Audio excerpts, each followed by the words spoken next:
Life అంటే మాయే, ఏం ఉండదు. ఉన్నంతసేపే నాది అది ఇది అనుకుంటాం. చనిపోయిన నెక్స్ట్ మూమెంట్ ఎప్పుడు బాడీ తీసేస్తారు అనుకుంటారు. సో ఏది తీసుకెళ్ళాం మనం. ఒకటే తీసుకెళ్ళేది, ఒక మంచి పేరు ఒకటే తీసుకెళ్తాం. ఉన్నంత వరకు మంచి చేసామా, ఎగ్జిట్ అయ్యామా, అదే చూసుకోవాలి. 10 మందికి ఉపయోగపడాలి, ఆ హెల్పింగ్ నేచర్ ఉండాలి. ఏది తీసుకెళ్ళినప్పుడు ఎందుకు స్వార్థం ఎందుకు ఉండాలి, ఎందుకు పిసినారులా ఉండాలి? 10 మందికి అన్నం పెట్టండి, కష్టం ఉన్న వాళ్ళని ఆదుకోండి. మీరు చనిపోయేటప్పుడు ఏమో తీసుకెళ్ళరు కదా, మరి ఎందుకు ఆ మెంటాలిటీ ఎందుకు అలా ఉంటుంది మీకు? అది కరెక్ట్ కాదన్నది నేను చెప్పదలుచుకుంది. 10 మందికి ఉపయోగపడి 10 మందికి కష్టంలో ఆదుకున్నా అనుకో, మనం చనిపోయిన తర్వాత అయ్యో మంచోళ్ళ ఆవిడ, మంచిది, మంచి చేసింది, అదొక్కటే తీసుకెళ్తాం.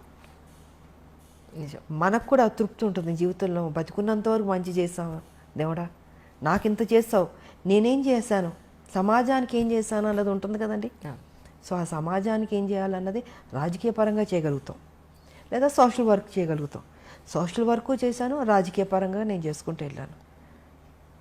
బట్ దాని పెద్ద ఆర్భాటంగా పబ్లిసిటీలు చేసుకుని నాకు నచ్చదు. మొన్న కూడా మీ పుట్టినరోజు నాడు ఎంతమంది వచ్చారు మ్యామ్ ఆ రోజు? నేను చెప్పాను, నేను చూపించుకోను. అవును, నాకెందుకు అది, నాకు అది పబ్లిసిటీ చేస్తుంటే నువ్వు నిజంగా సేవ చేసినలాగా ఉండదు, స్వార్థం కోసం అన్నట్టు ఉంటుంది. సో అందుకే వదిలేయండి, నాకు తోచింది నేను చేసుకుంటూ వెళ్ళిపోతుంటాను అన్నది నా ఆలోచన విధానం.